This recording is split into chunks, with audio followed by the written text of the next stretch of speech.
10 दिन हो चुके हैं सारिम को लापता हुए हुए। कोई क्लू, कोई ऐसा सुराग नहीं मिल सका कि सारिम गया तो गया कहाँ, ज़मीन खा गई या आसमान, अभी तक नहीं पता चला। मुझे पता होता वो किस हाल में होगा तो मैं सुकून से नहीं रहती। आप देखिए बाहर ठंड तो देखिए आप कैसी है, पता है कि वो जैकेट पहना के गया है कि नहीं, वो कैसे सो रहा है, कैसे उठ रहा है, क्या खा रहा है, क्या पी रहा है, कुछ नहीं पता मुझे।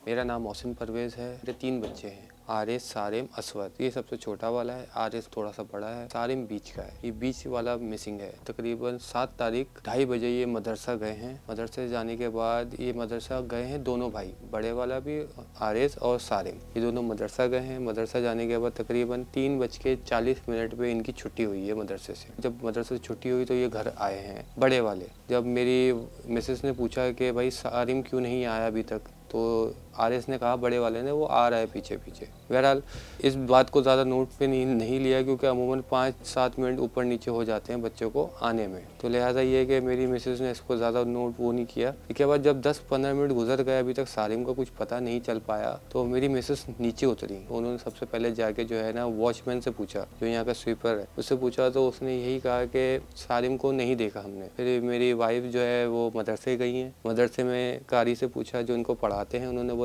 सारिम की तो छुट्टी हो गई 3:40 पे, उन्हें अभी तक घर नहीं पहुंचे हैं, 4:15 बज रहे हैं। तो उन्होंने बोला होगा यहीं कहीं खेल रहा होगा। बहरहाल पूरा फ्लैट जब आहिस्ता आहिस्ता आहिस्ता पूरा फ्लैट ही ढूंढने लग गया। हम ऐसे भी घर में गए जो वांटेड पड़े हुए थे, जो खाली घर थे, उसमें भी जाके चेक किया मेरी मिसेस ने खूब अपने तौर तरीके से, लेकिन सारिम का कुछ पता नहीं चला। मेरी सिस्टर ने मुझे खबर दी कि 5 बजे कि वो सारिम अभी तक घर नहीं पहुँचे मदरसे से। तो फिर मैं मेरी वर्कशॉप नागन चुरंगी पे, फिर मैं वहाँ से निकला फ़ौरन क्विकली, और जो मैं जहाँ पावर हाउस पे जो है जो प्ले एरिया वगैरह है, मैं अक्सर मैं बच्चों को वहाँ लेके जाता था। तो फिर मैंने वहाँ पे भी चेक किया, वहाँ पे भी उनका कोई क्लू नहीं मिल सका। फिर मैं फ्लैट वापस आया, मस्जिद गया। मस्जिद के अंदर सीढ़ियों के पास उनके ग्लव्स नज़र आए। मस्जिद के अंदर सीढ़ियों के ऊपर उनके ग्लव्स नज़र आए। मैंने जब कारी से पूछा इनसे कि ग्लव्स इसके सारिम के ये, तो उन्होंने बोला वो सारिम डेस्क पे अपनी भूल गए थे, जो उनकी रहल थी उसके अंदर भूल गए थे, तो मैंने ये सीढ़ियों पे रख दी।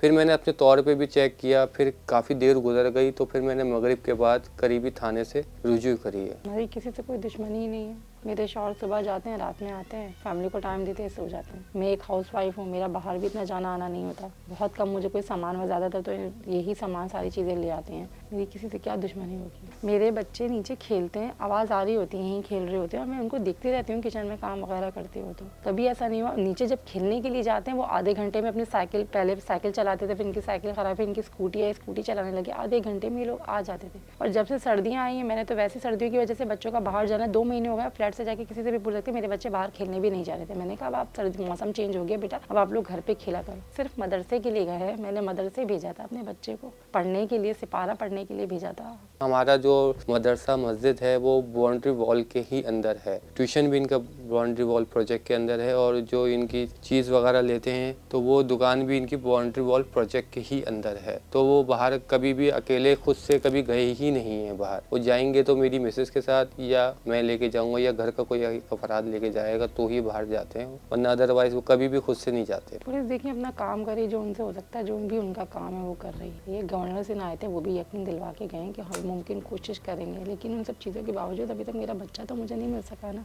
जो भी काम हो रहा है, हर तरह से उनकी सपोर्ट है, या जो भी रिजल्ट तो अभी नहीं आया। बेशक वो अपना काम 10 दिन हो चुके हैं सारिम को लापता हुए हुए। कोई क्लू, कोई ऐसा सुराग नहीं मिल सका कि सारिम गया तो गया कहाँ, ज़मीन खा गई या आसमान, अभी तक नहीं पता चला। कोई ऐसी चीज़ नहीं मिल पाई है, कोई ऐसा क्लू ही नहीं मिल पा रहा है कि वो सारिम को अपना लेके गया है, गैर लेके गया है, पराया लेके गया है, खुद से गया है ना, कुछ भी नहीं मालूम। पुलिस भी इस केस को लेके ना काफ़ी जो है ना हैरानकुन थी कि ये ऐसा केस ऐसा आया है कि पता ही नहीं चल पा रहा है कि सारिम गया तो गया कहाँ। आजकल ही गार्डन में जो 2 बच्चे उठाए थे, गुरु भी पकड़ा गया है। पूरे काफ़ी लोग पकड़े गए हैं। अभी ये शायद ये ज़्यादा इनका काम वो है, लेकिन मुझे अब ऐसा लगने लगा है कि कोई लेके गया है उसको बहला फुसला के, कि मेरा बेटा ऐसा नहीं है कि वो किसी के साथ भी उठ के चलता बने। उसको पता है कि मुझे किसके साथ जाना है, किसके साथ नहीं। वो बिल्कुल बेवकूफ़ नहीं है कि कोई भी उसको बोलेगा आप चलो मैं चलूँ। हो सकता है उसको बहुत बहला फुसला के कि आओ बाहर, चीज़ के बहाने या किसी भी चीज़ के लिए इस तरह से लेके गए हैं। क्योंकि अगर ज़बरदस्ती करते या कुछ करते तो वो चीख शोर मचाता, कुछ ऐसा तो करता। वो ऐसा कुछ भी नहीं है। कारी को रात में ही जो है ना उठा लिया गया था। आपका फ्लैट के एतराफ़ में जो है ना पेरेंट्स ने भी ना इसकी गवाही दी है कि कारी जो है ना वो नॉन एक्टिविटीज़ में बच्चों के साथ थे, जिसकी वजह से हमने बच्चों को मतलब ये कि ये फ्लैट के लोगों ने ये कंप्लेन की, ये हमारी बुनियाद पे लेके नहीं गए। उन्होंने खुद भी, उनको डाउट हुआ और प्लस जो फ्लैट के लोग हैं उन्होंने उनकी कंप्लेन की, तो इस बुनियाद पे वो लेके गए कि ये हमारे कहने पे नहीं लेके गए। उसके बाद फिर वो उनकी बेल भी हो गई थी, वो आ भी गए थे वापस। एक दिन जो है वो रखा उन्होंने बिलाल कॉलोनी थाने के अंदर, ठीक है ना। उससे थोड़ी बहुत तफ्तीश हुई है। तो 3:30 बजे से लेके 4:15 बजे तक आप कहाँ थे, तो उन्होंने पूरी कॉल पे भी बात कराई जिससे पढ़ने के लिए गए थे। और ये भी वो एसएचओ साहब खुद भी उस घर में गए जिस घर में वो पढ़ने के लिए गए थे, ठीक है, पढ़ाने के लिए गए थे। तो ये सारी चीज़ें उनको मिलने के बाद फिर दूसरे दिन ही उनको दोबारा उठा लिया गया। उनके मोबाइल में कुछ गैर चीज़ें मिली हैं जिसकी बुनियाद पे उन्होंने शक की बुनियाद पे उनको उठा लिया। अब कारी अभी भी उनके हवाले ही है अभी तक। लाडला, देखिए बच्चे तो सारे वो होते हैं, लेकिन वो रिस्पॉन्सिबल वो था। घर में अगर कोई काम करना है सारे काम वही करते थे। भाइयों को अगर कोई देखना है या कमरा अगर बच्चों ने फैला दिया है सारे में वही करता है। अगर कोई चीज़ खिलौने हैं तो अपनी वो चीज़, ये रो रहे हैं तो कॉम्प्रोमाइज़ वही करते थे। सही है, वो समझदार थे इसलिए हर चीज़ वो बड़ा, वो मुझे यही बोलते थे कि भाई के टाइम पे बोलती हैं कि वो बड़े हैं तो मुझे मैं दे दूँ, छोटे के टाइम पे बोलती हैं वो छोटा है। ये क्या बात हुई? मतलब वो हर तरह से अपने पेरेंट्स के सपोर्टर था। वो सपोर्ट करता था। पानी बोतल भरनी है तो वो बोतलें भरता था, सामान लेके आना है तो वो सामान लेके आता था।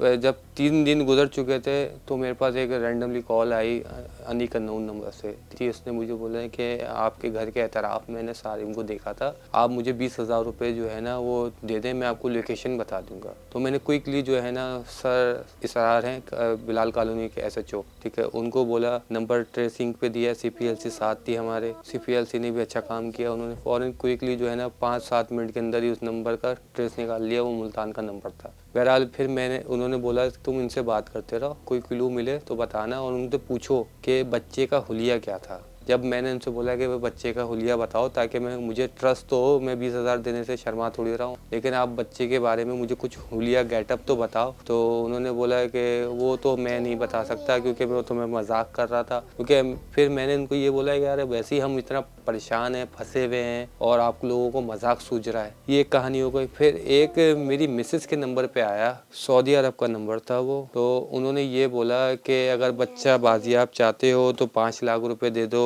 अगर आपने नहीं दिए तो आपके बच्चे के साथ ये हो जाएगा वो हो जाएगा। इस तरीके की बातें हो रही थी। अकाउंट नंबर बाकायदा दिया है टाइटल नेम हटा के उन्होंने, और ये बोला 2.5 लाख रुपए अभी करा दो फिर मैं आपको लोकेशन बताऊंगा। तो जब हम AVCC के पास कल जाके जब हम उससे मिले, उन्होंने हमने तफसील बताई तो उन्होंने उस नंबर की ऑलरेडी 4 FIR निकाली हुई थी। बोले कि ये हमने ऑलरेडी 4 FIR निकाली है और ये ना बंदा फेक है, लोगों को लूटने की कोशिश करता है आपका, ठीक है, तो ये इस पे ज़्यादा वो नहीं करें आप। मुझे पता होता वो किस हाल में होगा तो मैं सुकून से नहीं रहती।